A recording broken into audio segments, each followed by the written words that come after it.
Characters in Caribbean literature often struggle with racial, geopolitical, and familial alienation, but throughout their stories, they're able to overcome this feeling and find belonging. These characters' abilities to find belonging despite their ruptured identities teaches us that using emotional agency, humans can create spaces for flourishing. Due to the racial mixedness of the Caribbean, individual and collective identities can be very complex. Individuals with diverse racial backgrounds struggle to find belonging in their different racial groups. For example, in his memoir, Restaback, Jean-Robert Cadet describes his experiences as a biracial Caribbean in the United States. In multiple occasions, he tries to fit in with the Black American community, but he's rejected because he does not act like a brother. And when trying to connect with white Americans, he experiences humiliation and discrimination. For example, when searching for a roommate in Florida, white people rejected him because of his race. Nevertheless, these incidents did not prevent Cadet from forming meaningful relationships with whites and blacks. He refuses to believe that the behavior of white and black individuals represents everyone who belongs to their racial group. And as a result, he's able to connect with an elderly black woman, and he marries a white woman. Cadet's conflicting experiences as a Caribbean immigrant are not unique. In Roger Mai's short story, Red Dirt on Watch, Adrian, a man from rural Jamaica who immigrates to the Jamaican city, struggles to connect with the urban culture. After trying to hide his rural origins and assimilate to the urban culture, Adrian embraces his background and his mind travels to the place where he belongs. Even though his external circumstances remain the same, Adrian chooses to find belonging through remembrance. He refuses to allow rejection to define his emotional well-being. Caribbean characters not only face alienation due to their racial identities or immigrant status, but they also struggle with feeling acceptance within their own families. In Andrew Schwartz's novel, A Woman Named Solitude, Rosalie has a tumultuous relationship with her mother, which is marked by rejection and even physical violence.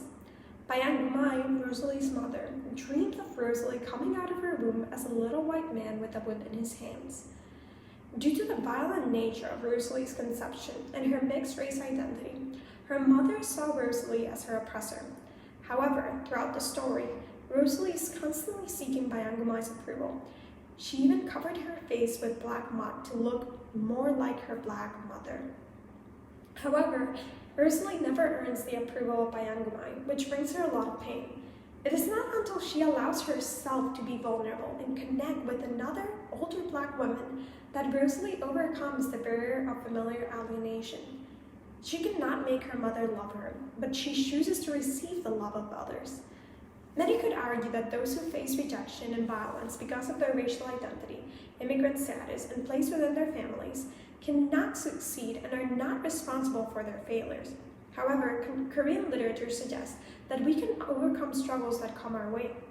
Caribbean scholar Ismael Hernandez calls us to affirm our individuality and our capacity to choose our path in life despite social pressures.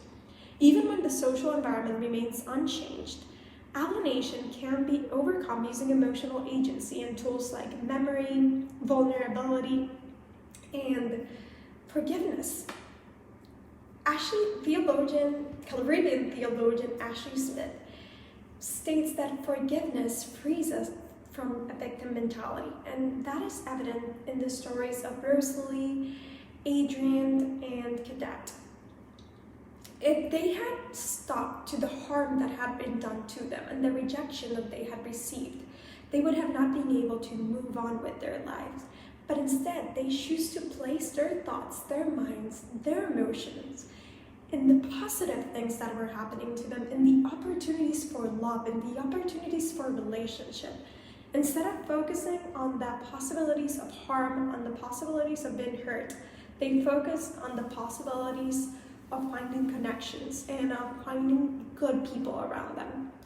For example, Cadet could have thought that he was not going to give white people another chance because none of them wanted to room with them.